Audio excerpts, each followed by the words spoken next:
Dr. Seema Mishra, Registrar ICRI ILAM Group. Ma'am, kindly introduce yourself. Good afternoon, everyone. It's a pleasure and proud to be part of esteemed panel.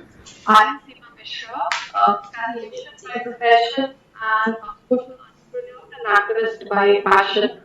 With 21 years of experience in higher education, currently I am working as a registrar and academic head to ICRI and ILM Group.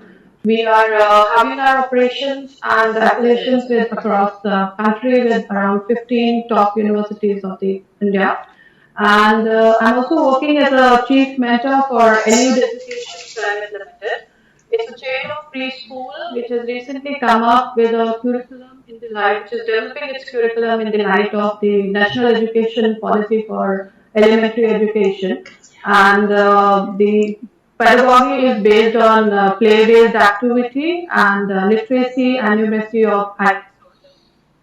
Thank you very much for the team of Education Excellence Conclave for inviting me to be part of such a distinguished forum, and would be here to learn and contribute my bit to the internationalization of education, which is a very high-rated agenda, which is part of national policy and which was long overdue for centuries.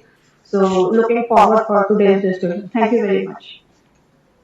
Thank you, ma'am. Seema, why we are not able to add internationalization as a main feature in any of the education policy of India in the past? The internationalization of higher education as a part of key reform was long overdue in the country went for liberalization in the 1990s. History of Nalanda, Takshila, of our international centuries back. But just after independence, all the education policies were more focused on access and equity of education available to the population of the country. Despite having our second largest higher education system in the world, none of our 990 university and 40,000 college figure in the world university ranking. Further, the country ranks as low as 72 among 132 countries because the previous the system in education is well controlled by bureaucracy and political framework in our country. And though there were a lot of proposals which has come and passed, but somehow it didn't click and it could not get approval or not from the entire bureaucracy and the political associations. And this very major part of the development of country was completely neglected. So very thankful to the current government who has brought the focus back to internationalization. And yes, there are many challenges still associated with it, and there are a lot of points and a lot of insights that Dr. Manna has already given. That there's a lot of confusion that is there about even the current national education policy because of the implementations and the challenges that an Indian education is facing. So though we were not able to do it in past, but there is a way forward, and now the current government is looking forward for bringing the best of the 100 universities to the country in the form of knowledge sharing, collaboration, partnership. So it is also a responsibility to the educationists and the universities to upgrade themselves and have a readiness to take up this opportunity and the challenges.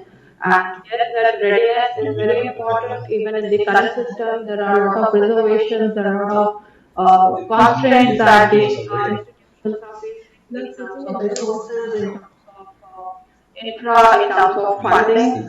So I'm sure the very valid suggestion what Dr. Manna has given that the top universities of the country should be handholding the institutions around so we can create a center of excellence. We can all work towards achieving the internationalization of higher education by 2030. That is what is the NEP is targeting for country. Thank you. The session goes to Dr. Seema. Is it required to rethink and do some amendments in NEP 2020? May I have a quick answer from your side, ma'am? It is too early to judge the policy because it is just at a discussion stage right today. And if we talk of overall the amendments required, I believe an English saying that says the devil lies in the detail. And as our co-panelists have also rightly quoted that there are a lot of misinterpretation happening, and because there is a lack of detailing about it. So because this policy is actually addressing the entire gamut of education from preschool to doctoral studies and professional degrees to vocational training. So it is very important to implement the policy initiatives in a phased manner, as each policy has several steps, each of which requires the previous step to be implemented very successfully. And yes, the exposure at school level is a very welcome step that would be a way forward to take up globalization or internationalization at the higher education level. Since education is a concurrent subject, it will require a very careful planning, joint monitoring, and collaborative implementation between the center, state governments, and all the private stakeholders, with the timely infusion of requisite resources such as human, infrastructural, and financial. And that is what is very, very important part of this entire policy is how we are going to execute it. I'm very thankful for this forum that the debate has been happening on this, and I believe that there is a lot of ignorance about the policy. Each policy, there are so many areas where everyone is perceiving on their own. So I think for this year itself, we have to discuss out the framework of execution, and each step need to be clear to all the stakeholders and the beneficiaries.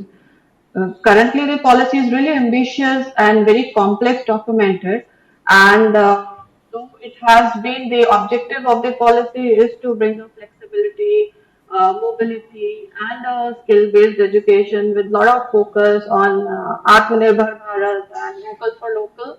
But there is no getting away from need for highway and devices access that we need to have when we talk about online education. That is one of the major constraints when we want to talk about virtual collaboration of knowledge sharing and equal education available. So there is a great disparity that is there in an urban and a rural education in India.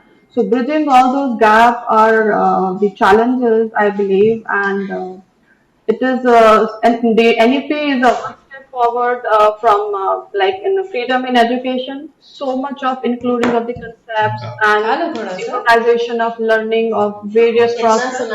So I'm looking forward to, and we all must embrace this change and should contribute whatever we can do to bring out this wonderful policy. Thank you. Thank you very much. Thank you, ma'am. It was really